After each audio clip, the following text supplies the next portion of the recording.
Haere and welcome to the ordinary meeting of Council for the 8th of April. And this is quite an historic meeting. Welcome to everybody.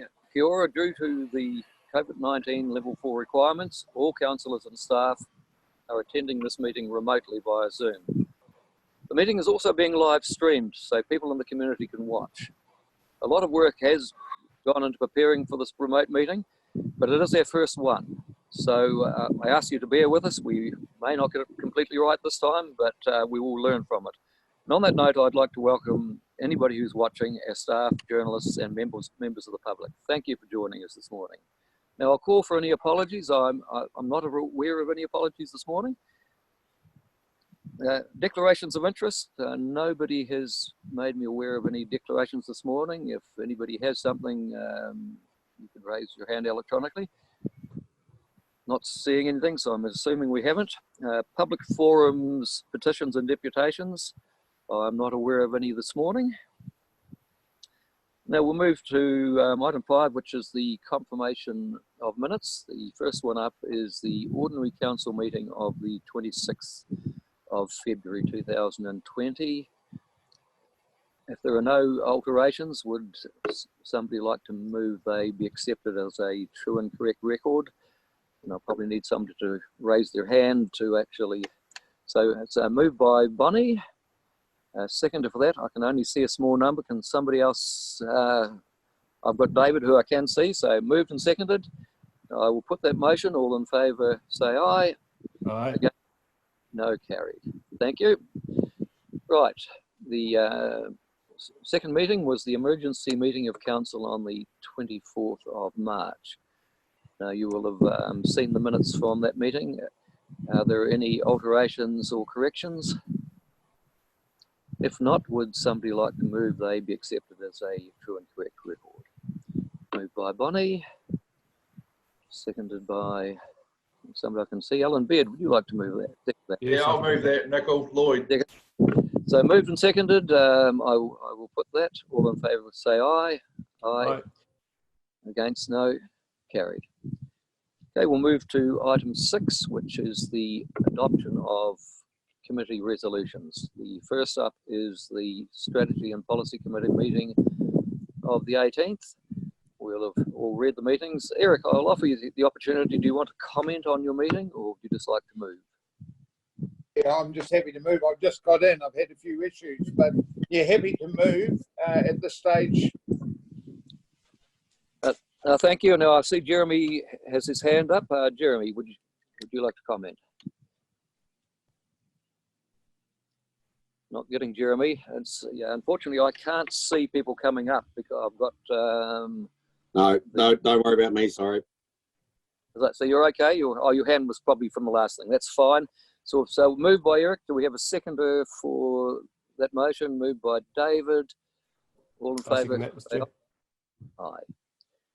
Right, we'll move to B, which is the Organisational Performance and Audit Committee meeting of the 19th of March. Lyndall, I'll hand over to you. Do you have any comments or would you just like to move your... Thank you, Mr. Chairman. The only comment I'd make is that obviously that's a very fluid space. So I will move that we accept that resolution. Thank you. Thank you, Lyndall. Can we have a seconder for that motion? I'll second that, Mr. Chairman. So who was that? Lloyd. Lloyd, seconded by Lloyd. All in favour say aye. Aye. Aye. We move to C, which is the Regional Services Committee. Jeremy, would you like to comment on your committee meeting of the 19th? Look, it's all pretty straightforward there, so I'll move that. So you will move. Moved by Jeremy. Do I have a seconder for that recommendation, resolution? Bonnie, move seconded by Bonnie. I will put that. All in favour say aye. Aye. Aye. Aye. I'll move to the final of the committee resolutions, which is D, the Chief Executive's Review Subcommittee meeting of the 24th of March. Well, I'm happy to move that motion. Do we have a second? I can second that, Mr. Chairman. Lloyd. Seconded by Lloyd. Any further discussion? If not, I will put the motion. All in favour will say aye. Aye. Aye. Aye. Carried. And how to make that? Okay. We'll move to item 7, which is notification of extraordinary or urgent business. I'm not aware of any this morning. Questions. I haven't been made aware of any questions this morning. So we'll move to item 9, which is the chairman's and councillors' reports. Since we're electronic, we probably haven't got too many reports this morning. I'll accept verbal ones shortly. The list of meetings I've attended was attached to the minutes. If there's any questions of anything I've attended, happy to answer questions now. If there's not, I will ask if there's anybody wants to give a verbal report at this stage. And I'm not able to see anybody wanting to do that at the moment. If I'm missing anybody, don't appear to be. Right, we will move to. Actually, I guess at this stage we better note those reports. Would somebody like to move in that direction? I'll move that, Mr. Chairman. Moved by Lloyd, seconded by. Second. I'll see. By Alan. All in favour will say aye. Aye. Aye. Against, no, carried. Right, we will now move to item 10, or item 1 rather, which is the Chief Executive's report, which is coming up on the screen now. Rob, I'll ask you to speak to your report. Thank you, Chair. I'll take the report as written, but I wonder whether we could ask Angus, if I know he's got a fair bit going on today, if we could, he's going to speak to one part of that report, and I thought it'd be good for him to give us a briefing on how he's, where things are sitting with him. And so can I, with your permission, hand over to Angus to give us a heads up. Thanks for that, Rob. Angus, the floor is yours.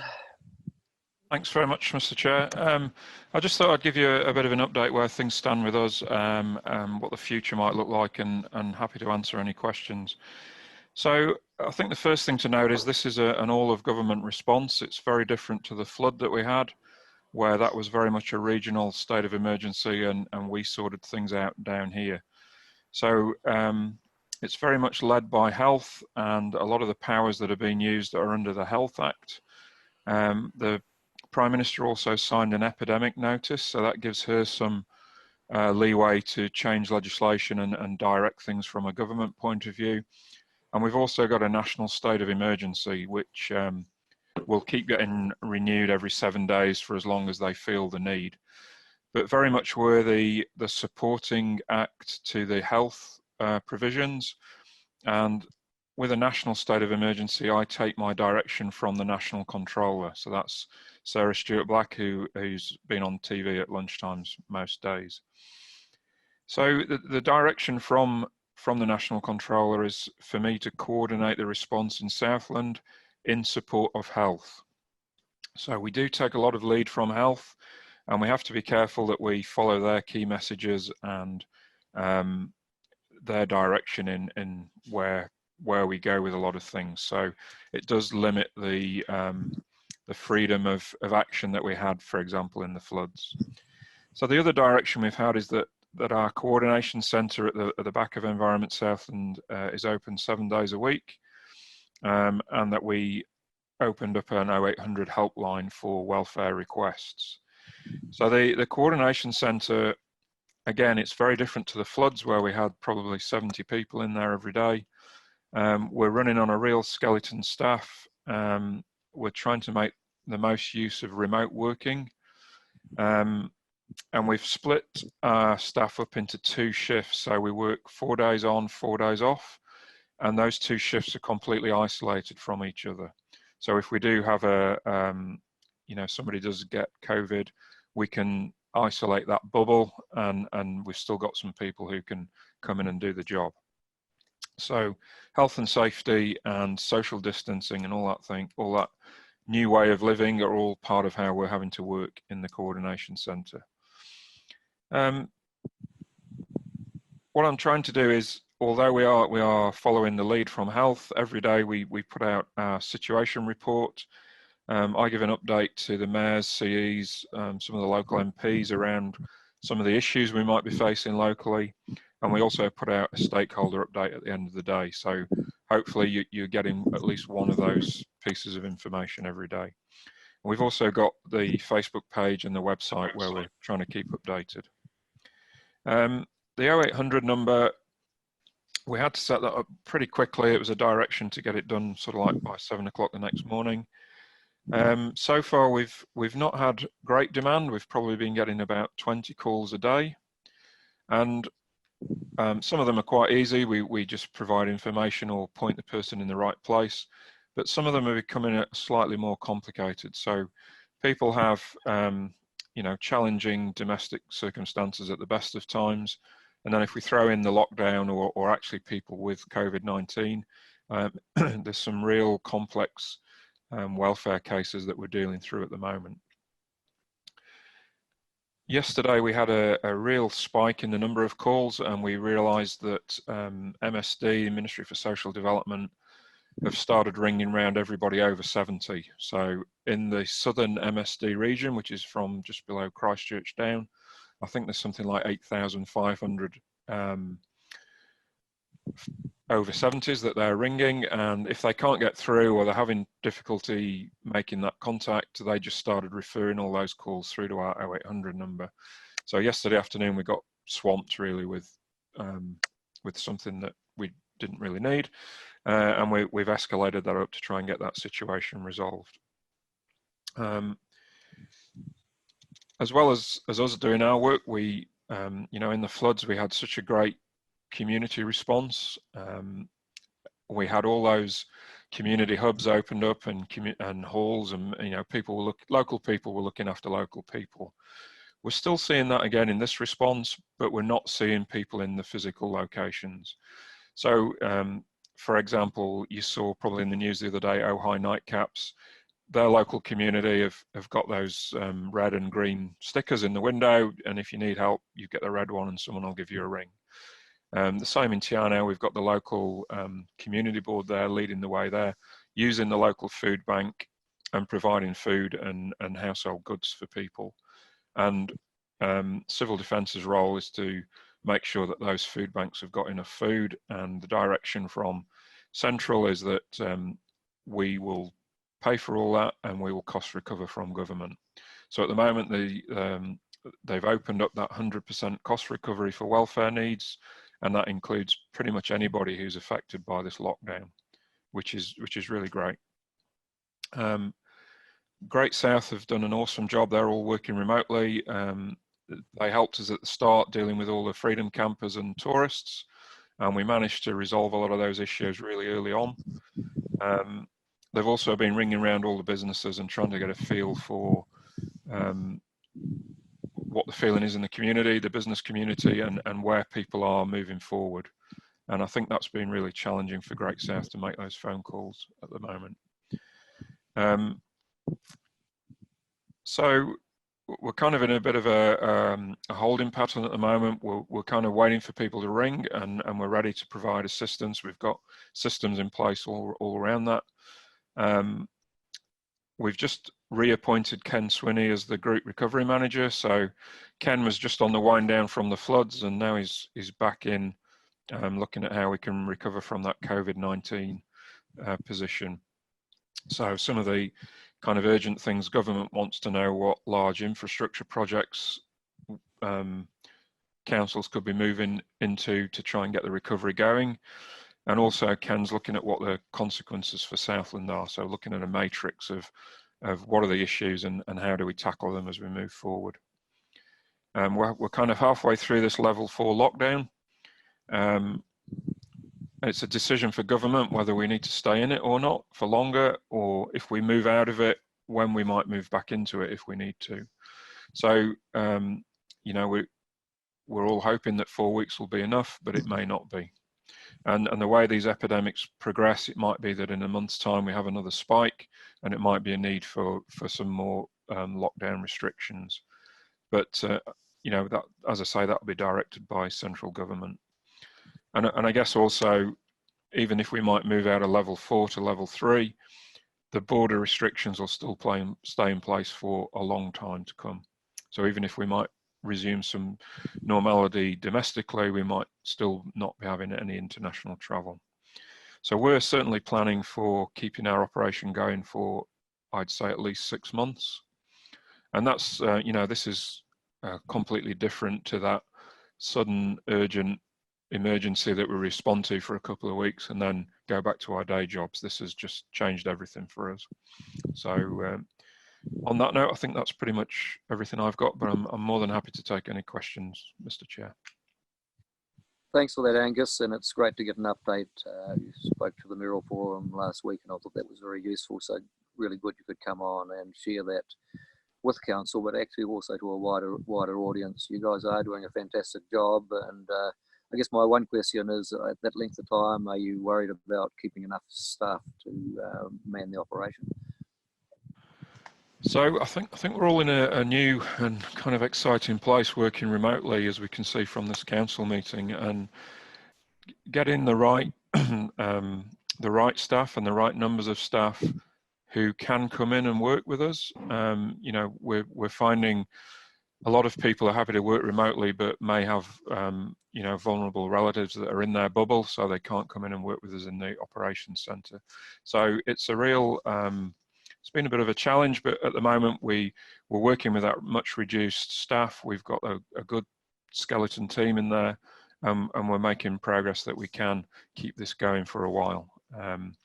But I guess, you know, as councils develop their thinking around how they use their staff remotely working, we'll always be reviewing what our needs are. Thanks for that, Angus. Any other questions for Angus? Lloyd here, Angus. The first fortnight has been a little bit of fun and new and exciting, but I'm really concerned about the tail end of this, and people get, I said, depressed or feel locked in, anxiety takes over. Are we giving some consideration to that? Look, absolutely. You know, one of the key phone contacts, if people do need any support, is that 1737, either phone or text that number, and they'll provide some counselling support. There's certainly a whole psychosocial work stream that Health are running. They're putting out some planning around, you know, messages for organisations with their staff as these weeks proceed. Because you're quite right, we're in this kind of honeymoon period at the moment, probably changing, and then people start getting a lot more anxious about the longer term future. With the travel restrictions, we've got Easter weekend coming up, and police got some clarification around their powers. So the Director of Health signed off on Section 70 of the Health Act, and he's clarified around their powers to stop people, check what they're doing, and to, you know, if the warnings and their education advice don't meet up, they can actually arrest people who are breaking the lockdown. So on the run up to Easter, you will see a much higher level of police patrol, and that's to provide some reassurance, and also to make sure that people aren't thinking of going to the crib or the batch over the Easter weekend, and just to make sure we keep in this lockdown phase.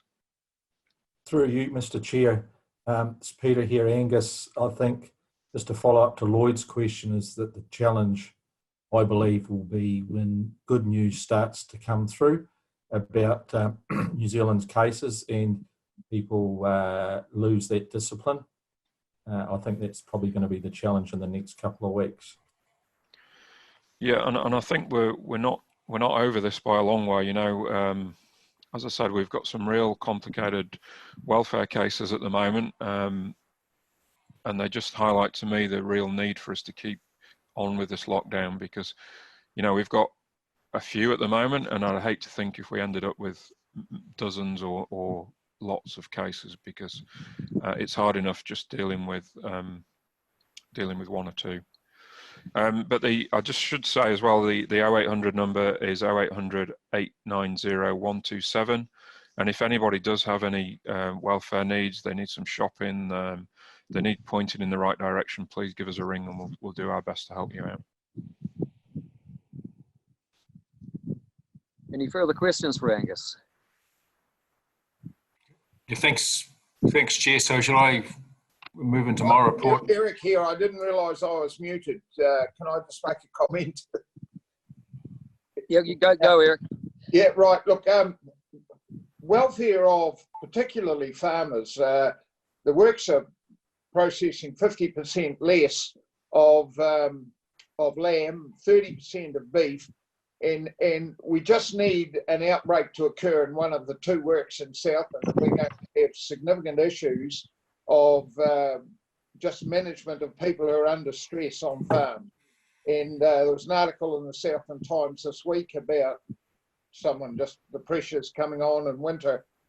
How is that being managed? Have you got your fingers on that, or there is a few opportunities out there that we need to start moving on? So through you, Mr. Chair, you're quite right, that rural community and the concerns are very real and very significant, and Councillor McCullum raised it at the mayoral forum the other day. So, you know, a lot of the issues we're having, I escalate up through the chain and they go to the National Crisis Management Centre in Wellington. And I've got to say, I'm very impressed that we do tend to get an answer. So MPI put out some advice. MPI are really aware of all the issues we've got coming up, such as, for want of a better word, Gypsy Day, the winter grazing, winter feed requirements, and they're leading that part of the work. From my point of view, I've got to make sure that I can identify what's happening in Southland and make sure that that is escalated up to the powers that be, that they take it seriously. So the Rural Support Trust are part of our welfare team. They've got a rural network going, and from an ES point of view, I think Fiona Young is part of that. And we're saying to Fiona, if she can work with them and come up with clear issues for the next 6 months for that rural community, and we'll make sure that they're escalated and being worked on at a national level. And Chair, just follow on from that, we're also having some discussions with MPI and Beef and Lamb, just from an ES perspective, and as Angus says, Fiona's involved in that, as is Jonathan. But we are looking ahead to what this might mean, and how do we make sure that you know, we avoid that situation. So those conversations are going on with the right organisations. And Mr. Chairman, Peter here, just to Angus, could I ask, so when we come out of the lockdown, in regards to the processes, will they be able to go to full capacity and do away with the distancing in the plants if we go down to level 2 or level 1? The simple answer is I don't know. I think as the levels go down, the restrictions will come off accordingly. But I think if we go to level 3, we've still got the social distancing that we're supposed to be doing. Yeah. I think it's a little bit more complicated. It's not just the level 3 or level 4 lockdown that's causing the issues. It's the international market. It's all sorts of complications. So, you know, we're all going through this for the first time, and I think there's a lot of people in Wellington working on how we do move out of level 4 and what does that mean and what's the new normal for us. But at the moment, I don't know what that is. Mr. Chairman, you've got Lloyd Esler and Lyndall Ludlow would like to speak. Okay, we'll take Lloyd Esler first. You're on, Lloyd. Can you hear me? Yes, we can. I'm unmuted. Can you hear me now? Yes. Good. Yeah, sorry, I had a few questions before and I was waving, but nobody noticed. And I'm using the phone because I haven't got audio on the computer. I was going to ask Angus, is there a role for somebody who wants to help to sort of phone up and say, well, look, I can do something, can you match me with somebody? Or are you just relying on your existing contacts? Yep, thank you. We are getting lots of offers of help, but at the moment, as I say, we're probably not getting many calls through. So some of the existing community groups, I think, are doing an excellent job and just triaging everything before it comes through to us. But certainly, if people want to offer some help, email us through. Probably covid19@cdsouthland.nz is probably the best email. And we've got a board in our coordination centre with all those groups and people who've offered help. And certainly, as we expect as the weeks go on, we get more welfare needs. We'll certainly be looking for people to help out. But obviously, we've got to make sure that those community groups are socially distancing and keeping themselves safe. So we just have to, there's a little bit of control and coordination got to go on. We can't just have people helping out in ways that aren't safe. Yeah. Lyndall. Are you there, Lyndall? Yes, can you hear? Yes, you're on. Okay, there you are. Thank you. I think we double unmuted and ended up muted again. Just wondering what the tourist situation is like. I know early on I was seeing a lot of camper vans cruising about. How's that looking from your end? So from a Southland point of view, we're pretty good. As I say, Great South did a lot of work early on, and we managed to get freedom campers into campgrounds and keep them located there. And a lot of our tourists went back to Queenstown to try and return home. So at the moment, we're a lot better off than most places around New Zealand. And I think we've got a couple of issues with foreign nationals who now want to get home and get on the repatriation flights. And we're just working through how we get them from places in Southland back up to Christchurch or Auckland to do that. It is an exception in the essential travel, so people who are trying to repatriate and have gone through their consulates and who have got a ticket on a plane can travel back to one of the major centres to do that. But as I say, most of the tourists have moved on to other areas, which is a great solution for us. Any further questions before we go back to Rob's report? Nicola, you've got one from David Stevens. David, I see David. Go, David. Thanks, Mr. Chairman. Just a question. You may not be able to answer it, Angus, but has there been any discussion as to provinces coming out of lockdown gradually, some more so than others? Obviously, just aware of the Southern District being quite high in numbers at all. So I think, again, that's a topic that they are working through planning. Does the Southland DHB region stay in lockdown longer than others because we've got more numbers? I haven't got any information on that, but I would think that's certainly something that they are looking at. Right. Yeah. Just one last question. I see the Australians are very firm on returning people. They are put straight into isolation, quarantine for a fortnight, even if they live in the same city. Is there any talk of doing that here? That does look to be one of the weaknesses at the moment of people arriving, and do we have enough control over making sure they are self-isolating? As I understand it, people who are returning from overseas are put straight into a hotel at the airport for 14 days. So you can't just go home and say you're going to self-isolate. And also the police are doing checkups within the first 3 days of people returning home who are self-isolating, just to make sure that they're following the rules. So I think, there's not that many flights coming back at the moment, and they certainly are ramping up the enforcement of keeping those isolated. Because when you look at the numbers, it's the people who've been overseas who are coming back who are the ones who are the much higher risk. Thanks very much for that, Angus.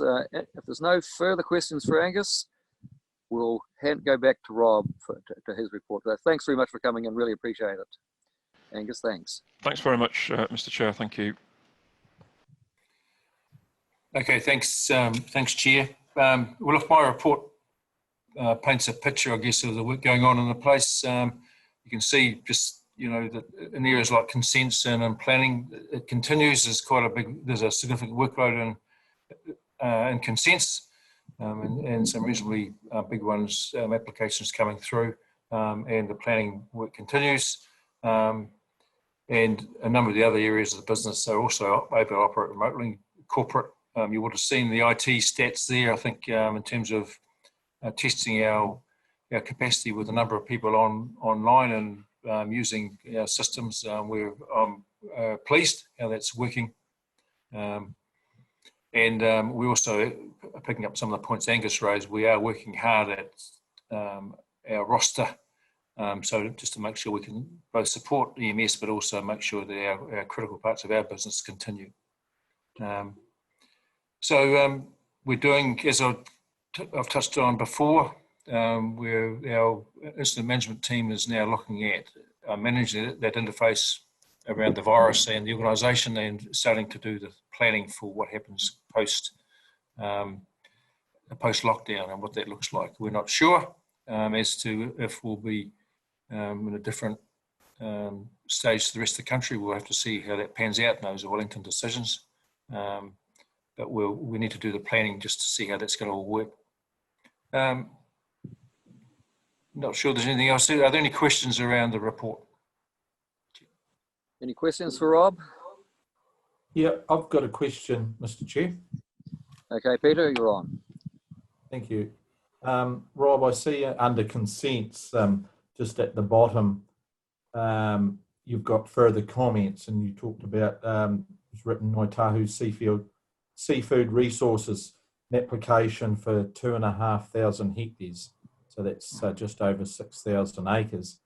And you've referred it as of coastal space. So is that deemed, like you say, coastal space or offshore?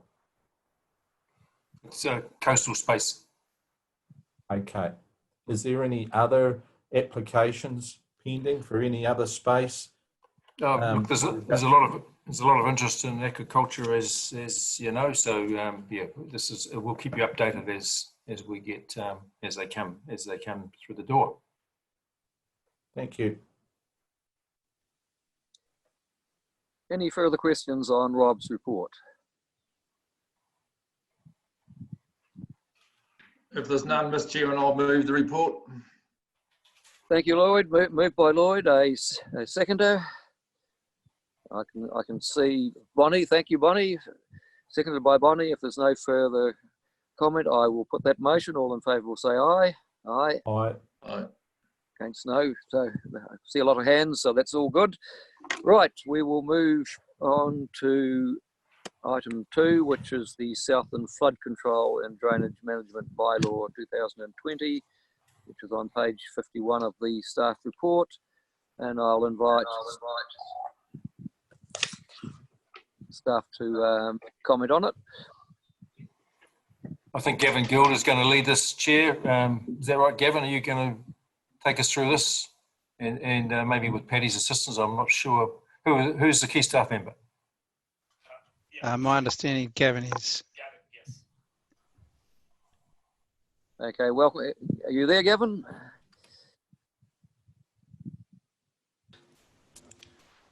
Right, okay, Hi. mute Oh, off. yes. Sorry, it's, it was being temperamental on me. Yeah, good morning, councillors. Right, so yeah, so we've got the recommended decision from the Strategy and Policy Committee, which is being put to council for the decision to be adopted. Now, I understand Councillor McCallum had some concerns about one of the recommendations, particularly the control of gravel on floodplains. So would you like to comment on that, Councillor McCallum? Yes, thank you. In the it refers to 5F, and there's a practice note down below which says including balers, straw, hay / shipping containers. I'm happy with that, but the gravel one becomes quite complex. Are we talking about gravel holes, gravel beaches, gravel piles? Gravel's not really the issue that we've been dealing with. It's actually been things that can actually move and do damage further down the stream.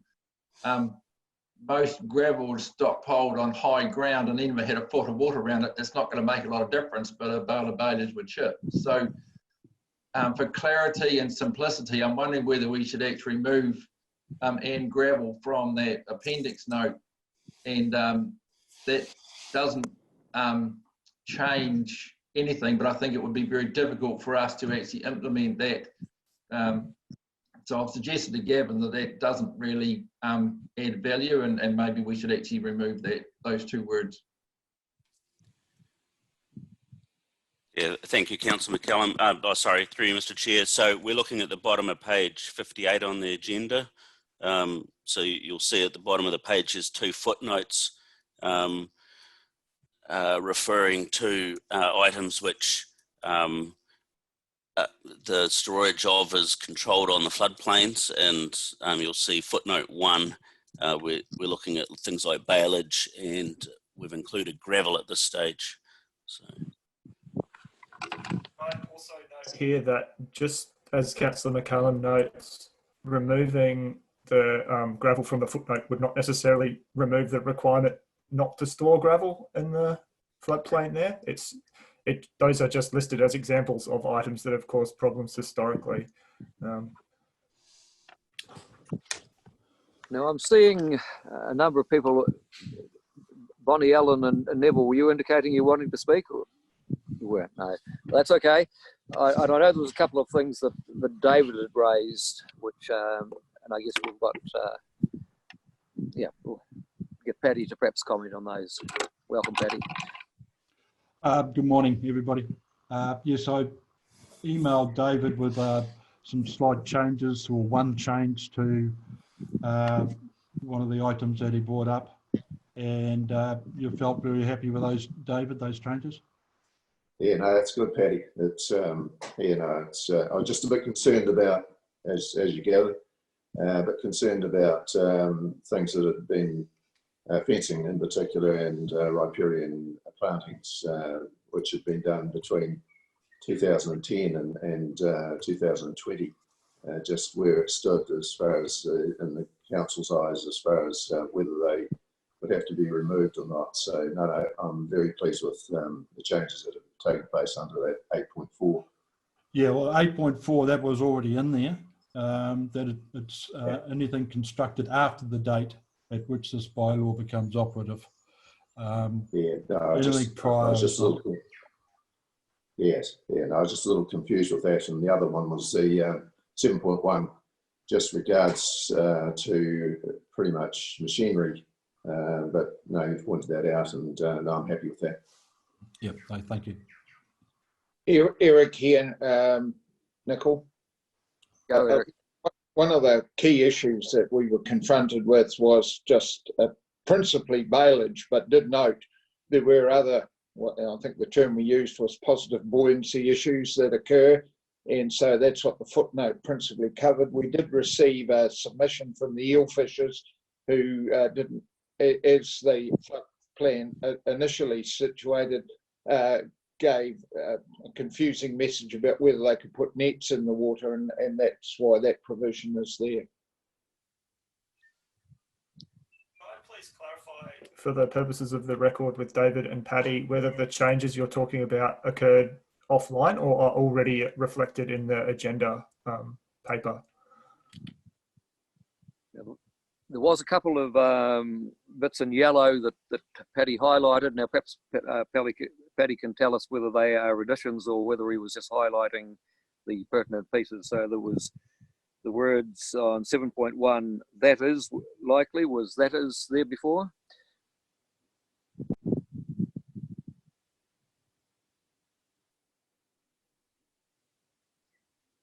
So I'm not sure if that was an addition or just sort of a highlight. And you're on mute, Paddy. Paddy, you're on mute. That would help. Sorry, guys. Yeah, the that is that I've recommended goes into 7.1. I'll read that out. every owner or occupier on whose land there is, or through which there flows a body of water, shall keep the body of water in the adjoining land for a distance of 7.5 metres from the body of water, free from all vegetation. And I've inserted that is likely to obstruct the free flow of water in the body of water, or to impede access for machinery to the water body to construct or maintain flood control works. In what we have a lot of issues when we're particularly doing drainage is gorse and broom growing up along the edges of the streams that the landowners aren't keeping control of, and we have to try and remove them so we can see, the machinery operators can actually see what they're doing. So we've got that's in there, but we've just put that is likely because it was a bit too broad before. So that is an amendment. Yeah. Quite a mind one. Does anybody got any concerns with it? Not seeing anybody. The second one was a little bit larger. Would you like to read that one out too? That was the 8.4 to Paddy.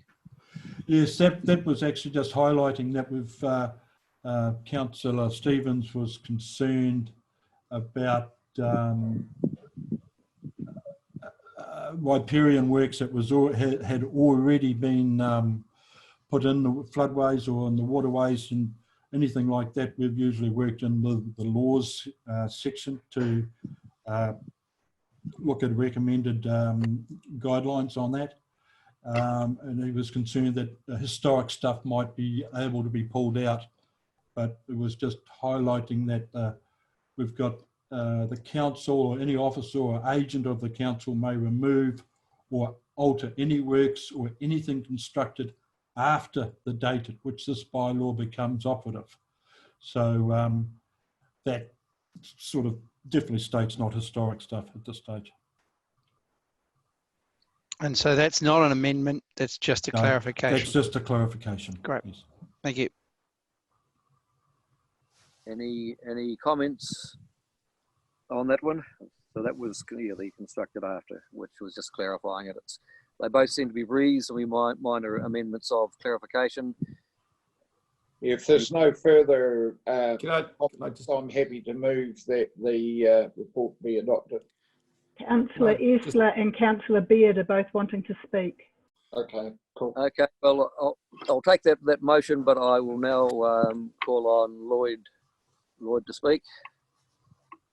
Mr. Chair, I just wanted to know where we got to with the gravel one. Was that to be removed or left in?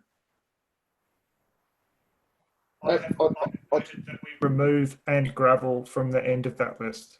We are. Okay. There was an issue with regard to gravel and stockpiling for extraction, and that as long as that was temporary, as my recalling of the discussion was, as long as that was temporary, that was accepted. But long-term stockpiling could have impacts, and that was why it was included at the time. So it probably needs a wee bit of clarification about that. Yeah, and I think that's my point, Mr. Chairman, is that at the way it reads at the moment, it's open for a large amount of interpretation, and that was why I wanted to raise and clarify it. Through you, Mr. Chair. So I have a suggested amendment. So if we're deleting gravel from footnote 1, we put in clause F, so with the exclusion for fishing nets placed temporarily within a watercourse, we add after that and temporary gravel stockpiles. So, yep. That would appear to deal with the issue. Is everybody happy with that? My question really was about the river can move quite a lot of gravel onto a farmer's paddock in the floodplain area. And as long as that's not going to give confusion as to whether that was gravel put there by the farmer or gravel put there by the river, or gravel put there by a contractor.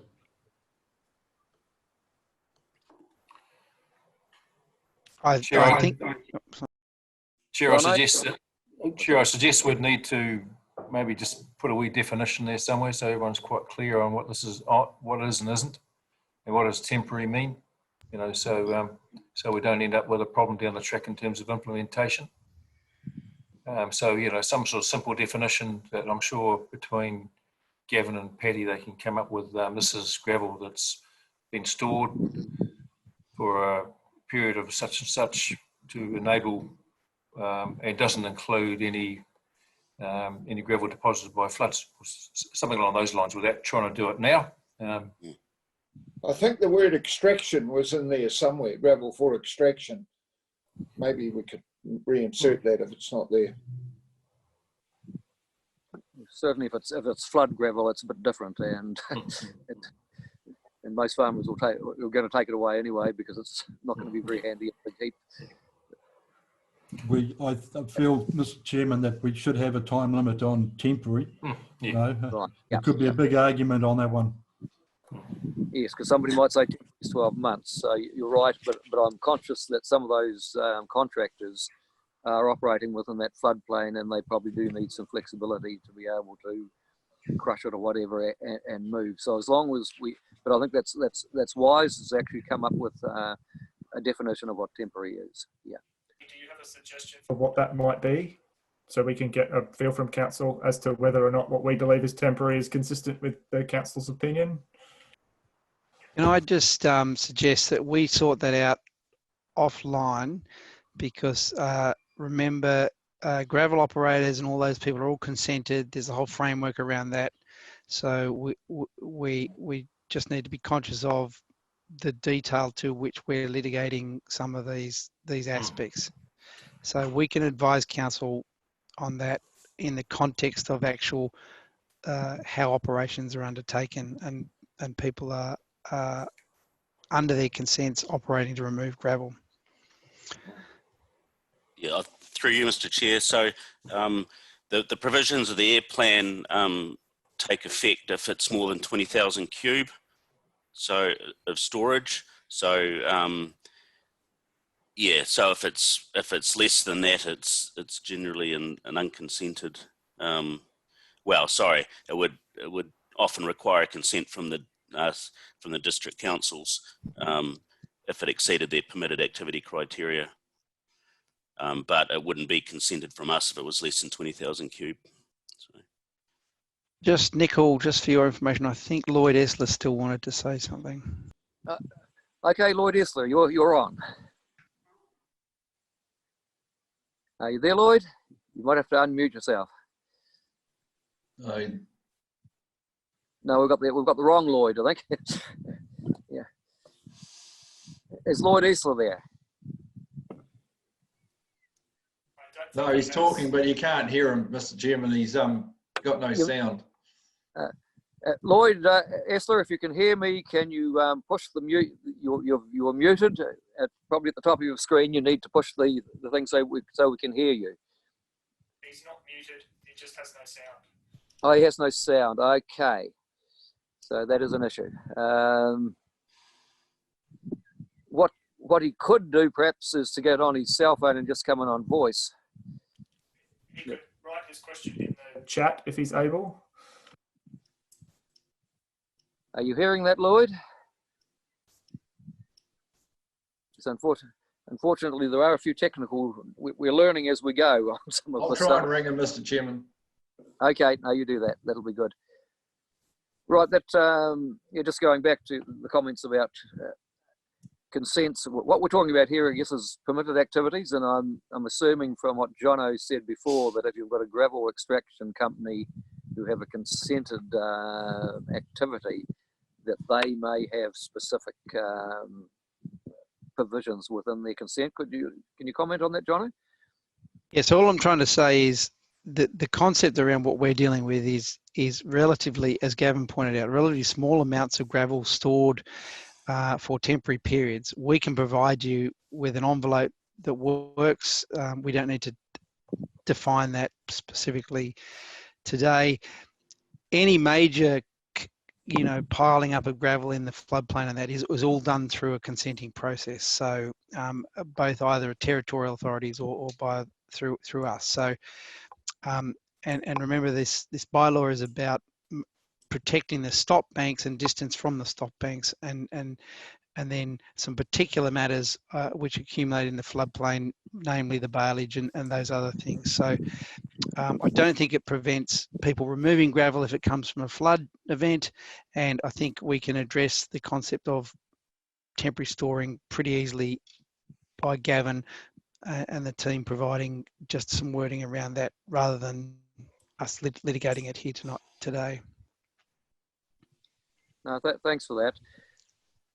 Any further comments from anybody? I know we have Lloyd McCallum trying to talk to Lloyd Esler to sort out his technical difficulty because he obviously wanted to make a comment.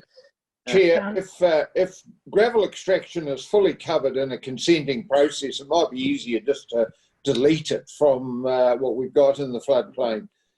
Because if anybody's taking gravel and they don't have a consent, then they shouldn't be doing it anyway. So maybe we'd just be easier just to delete that. We may still need it because I think there's a permitted activity in the Southland District Council's rule to take a certain amount of gravel from land without a consent. So we're possibly better to stay where we are just to make sure we're covered on that one, Eric. But okay. Have we got Lloyd Esler back at all? I can hear you. I'm on the phone, Mr. Chairman. I can hear you, so you're on, Lloyd. But I can't see anybody though. No, I just had a question about the stop banking, whether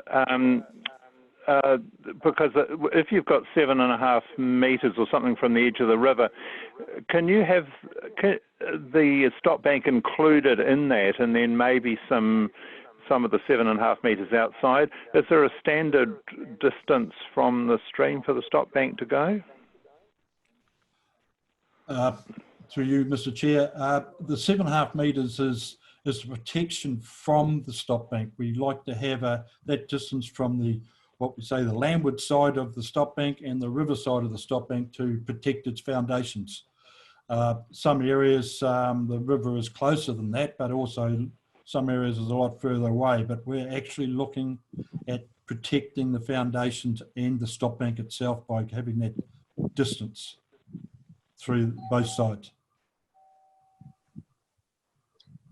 Are you happy with that, Lloyd?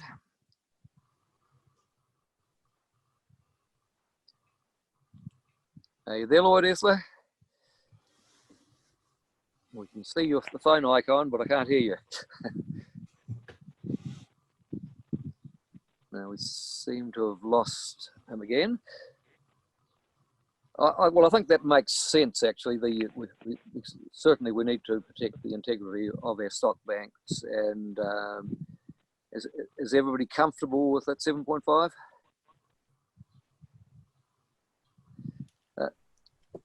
Neville, are you indicate? Oh, well, you go first, then I'll take Neville.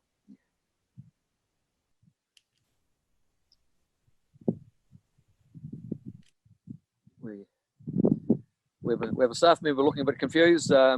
You're on. Go. I wasn't sure who you was referring to.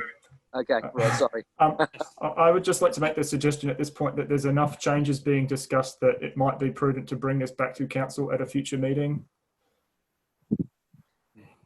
I think we probably do need to see the final draft, and we could possibly do it in principle, but I think, yeah, you're right. I think there's enough changes there that it's doing it online is probably a bit risky. Yes, I'm happy with that. Rob, would you like to comment?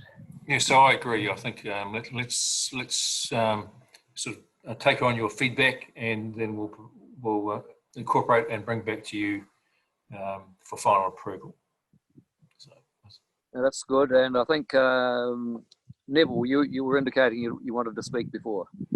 No, I wasn't actually, Chairman. I was just indicating I was in favour of the 7.5 metre separation. Oh, okay. Well, it's good to know we're learning how all this stuff works and what means what. So thanks for that. So we did have a mover, but we probably at this stage, Rob, your suggestion is that we don't actually move it in second at the stage. We actually wait for an updated report. Well, I'm just getting a sense that there's quite a bit of discussion still going on, and it's really difficult to do it, remotely. So I think there's a number of changes. We need to make sure everyone's on the same page and define what we're talking about. So I guess I'm looking to Alex in terms of being the drafter or the final, the holding the pen. That's your view, Alex? Agreed, yes. I would suggest that we'll go away and make some changes to this thing as soon as possible and perhaps pre-circulate it to councillors. I think that'd be good. So that we're ready to agree to it next time we come back, and we'll arrange for the notification dates and so forth to change to reflect whenever your next meeting is. So Mr. Chairman, have a motion to have this item to lie on the table? I would suggest your motion could be defer consideration of this item to a future meeting of council to allow staff to report back with further changes based on the discussion today. Yep, sounds good. That sounds moved by Lloyd McCallum, seconded by Eric. Any further discussion? I will put the motion. All in favour say aye. Aye. Aye. No, no, thank you for that. I think it's better to take a little bit of time and get this thing right. We're facing the challenges of working remotely and electronically, but I think that was a good decision. Mr. Chairman, just before we end on that, could I just Peter? say there's quite a, if I could say, there's quite a new dynamic around the 7.5 metres. I'm seeing a lot of activity on stop banks within that area. So that needs to be clearly defined and communicated to people. So it's opened up a whole new sort of area there with storing stuff within that 7.5 metres. I'm seeing bailage up stop banks, for example. So you're suggesting we need a robust publicity campaign once we finalise this? Well, yeah, around the protection of those banks, because they've become quite a high priority. Through you, Mr. Chairman, the 7.5 metres is a protection, like we don't want pump stations built on top of our stop banks. We do not want pipelines put through them. It's just if the stop bank itself is damaged, not so much the storage of items, as long as the stop bank itself is not damaged. Okay, thanks, Paddy. Thanks, Paddy. Okay, we did move and all that. So we can now move to item 3, which is change to the schedule of committee meetings. This is page 74 of the agenda. And I'll ask if staff to lead us into this one. Yeah, thanks, Chair. I'll take you through this one. So look, just a wee bit of a background to this. We were heading into COVID-19 and it was clear in terms of the restrictions on travel that having a normal operation wasn't going to work. We decided to have an emergency committee meeting, and also then the option of delegating all decision making to me. But then legislation was passed which enabled the council to operate remotely via Zoom, which is what we're doing. As part of all that, we also looked at suggesting that actually all of the decisions that are made, apart from anything that are delegated to OPAC, come to the council, and our strategy policy committee, our regional services committee, be deferred in the interim, and we carry on with the council and with OPAC, noting that there's need for significant discussions around finance and risk that we need to make sure are important, and so that work needs to be done to help support the council's ultimate decision-making ability. So what we're saying is let's keep it as streamlined as we can. We will be looking at, our proposal is that we just defer those so the 3 committees are strategy, policy, regional services and regulatory. We defer them until the council is able to resume normal operations. So I think we could do a slight amendment to to make that clearer in the recommendations. And then, once we are back to normal or some sort of normal, and we can resume to meet in person, then those other committees can then resume, unless the council decided otherwise. So, and also noting that, you know, we have talked in the past about let's have a look at our committees and how the council works, noting that we'll also be doing that work at some stage and bringing you some, for discussion, some ideas along those lines, noting that the decision ultimately to change anything permanently lies with you. You are the decision makers. So Chair, is it clear then? We are looking at, it's just for the interim. We will change. I'm suggesting, I'm not sure whether Jan's got those refined wording, but essentially the first scheduled meetings of the strategy, policy, regional services and regulatory committees until the council is able to resume normal operations.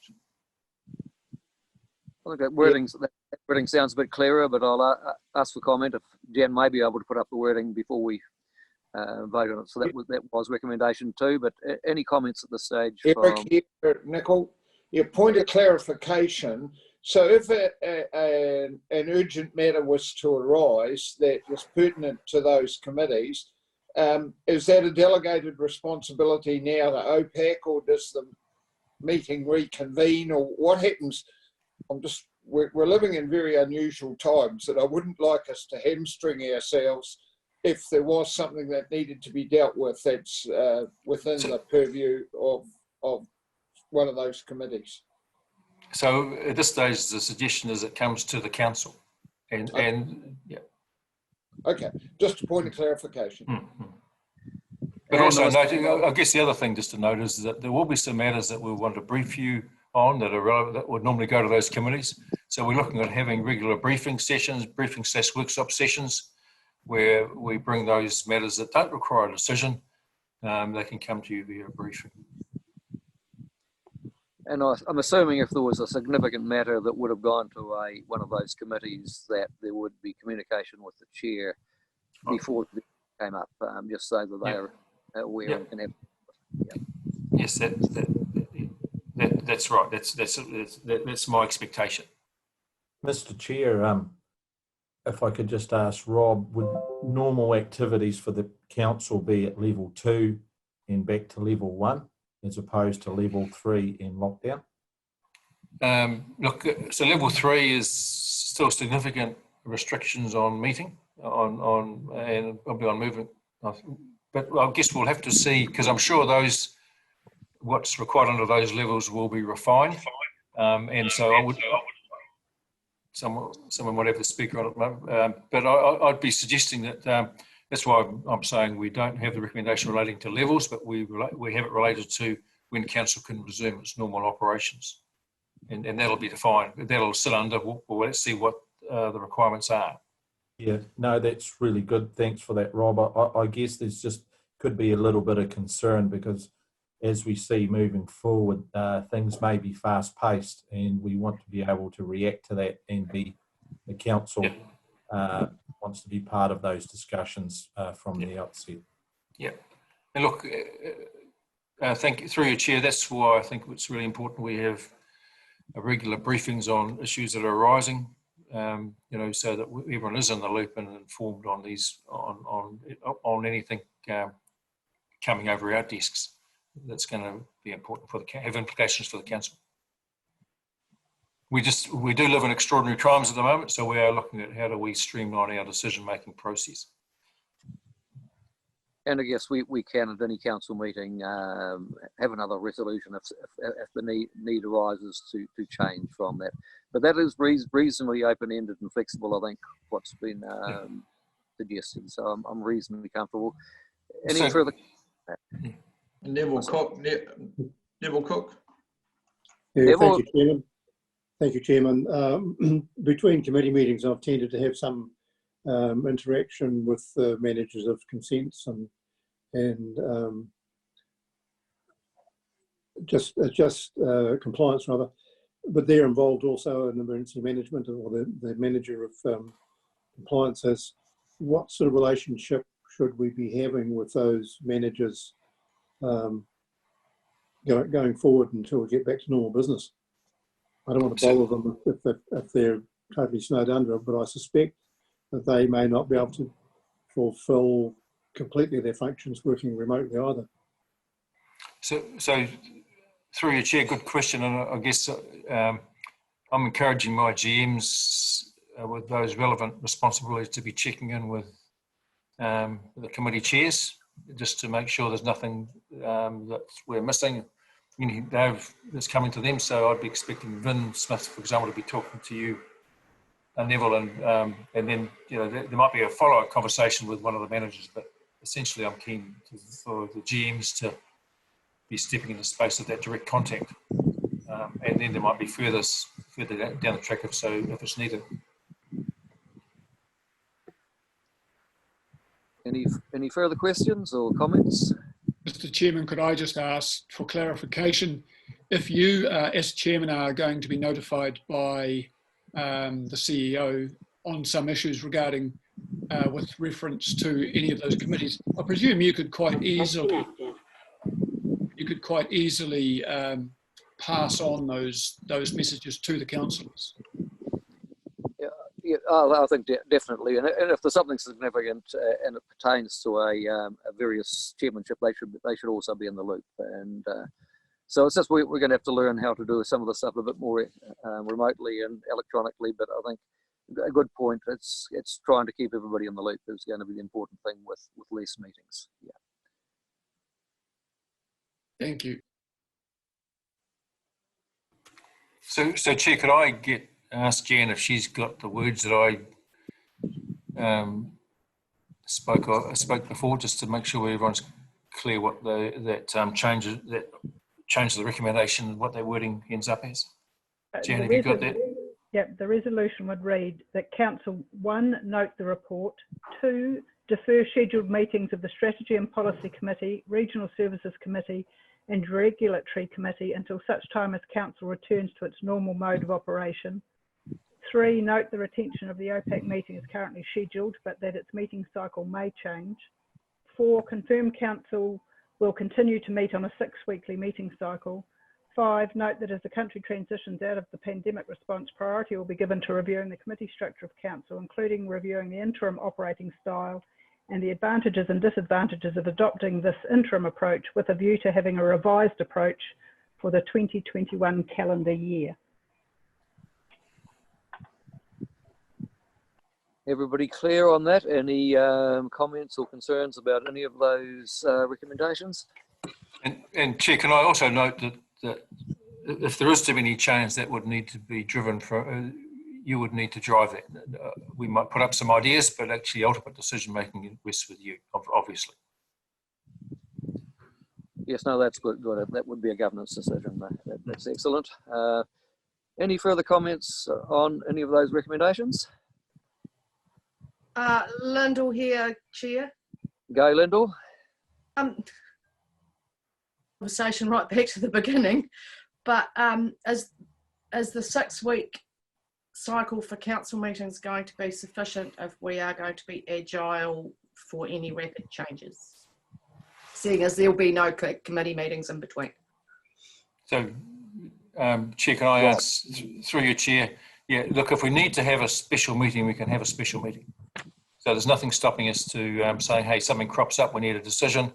We could call a special meeting. We called a meeting of that around the emergency prior to the lockdown. We called that very quickly. So we've got the ability to do that. Thank you. Mr. Chairman, Lyndall makes a very good point in that in the past we used to meet once every 4 weeks. Now we meet once every 6 weeks. And if there's less activity of being on site, then there's no reason why we couldn't bring these ordinary meetings of council closer together to a 4-week period rather than a 6, as a suggestion.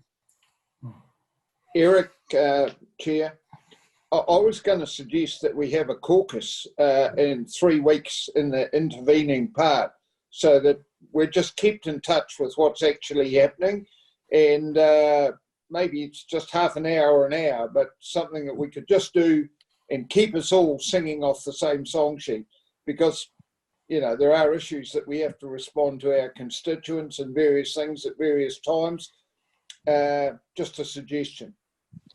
And I don't think we sort of have loosely talked about possibly having an informal Zoom meeting even once a week, just to praises. It could be a workshop. It could, but but you're right. Just keep us up to date. And then, as Rob says, if there's something that needs urgent attention, we can call an extraordinary meeting, as we did to give us the powers to have a caucus of 2, which was superseded the following day when we went to level 4. But we have got some options there. Rob, you might like to comment on that too. We are looking at scheduling at least weekly sessions that may be a mix of workshops and briefings. So we start tomorrow. We've got an OPAC workshop, but also we've got some further workshop scheduling for not next week because it's Easter weekend. It's a short one, but the week after. So from then on, we've got at least a weekly session plan where we'll be talking to all of you via Zoom and we could, as part of it, easily have a caucus session. So I think it's provided for. Yeah. I wonder, Mr. Chairman, if I could just add to that, because my concern is with accountability and transparency, and caucus sessions and workshops are not open to the public. So if we're only going to meet once every 6 weeks publicly, like we are now, I don't feel that that's sufficient, particularly as this is a high pressure time. It's a point, Robert, but I guess the workload in producing the agendas on a monthly thing, if it's not necessary, I guess we've got to sort of balance it a wee bit. Great to have the transparency, and it's great that we're actually zooming out there today. We're live streaming. So I guess this is a learning process. But we've sort of got to do the practical things, I guess. But Rob, you may also like to comment on that. And thanks, Chair. I think if this lockdown lasts beyond 4 weeks, then we may need to review this. I guess we're just putting up here's some prison arrangements that we can look at in the interim. So we may we will need to review this if this goes beyond the 4 weeks. So that's what I'd be suggesting. Any other questions or comments on this item? I'm not seeing anybody. Lloyd, are you seeing anybody? I'm not. No, everybody's happy, Mr. Chairman. Okay, well, would somebody like to move and second those recommendations? I'll move that. And I've got Bonnie's hand up there, so moved by Lloyd, seconded by Bonnie. Any further discussion? If not, I will put the motion. All in favour say aye or raise your hands. Aye. No, very good. We will now move on to, where are we going? Extraordinary urgent business. We don't have any that I know of. So I guess actually the next thing is to move into public excluded. So this will end the live streaming portion of the meeting today. And while boys dealing with that, I'll ask somebody to a motion to move into public excluded. I can move that, Mr. Chairman. You're going to be moving into public excluded to deal with confirmation of minutes of the council meeting of the 26th of February, the adoption of the OPAC minutes on the 19th of March, the adoption of the committee resolutions of the Chief Executive's Review Subcommittee on the 24th of March. And the grounds are to allow council to carry out commercial activities, including commercial and industrial, without prejudice or disadvantage, and to protect the privacy of natural persons. Section 72H and Section 72A of the Local Government Official Information and Meetings Act. Thanks for that, Jan. I have a mover in Alan. Now, did I get a seconder for that? David, all in favour say aye or raise your hand. Aye. Against, no. Carried.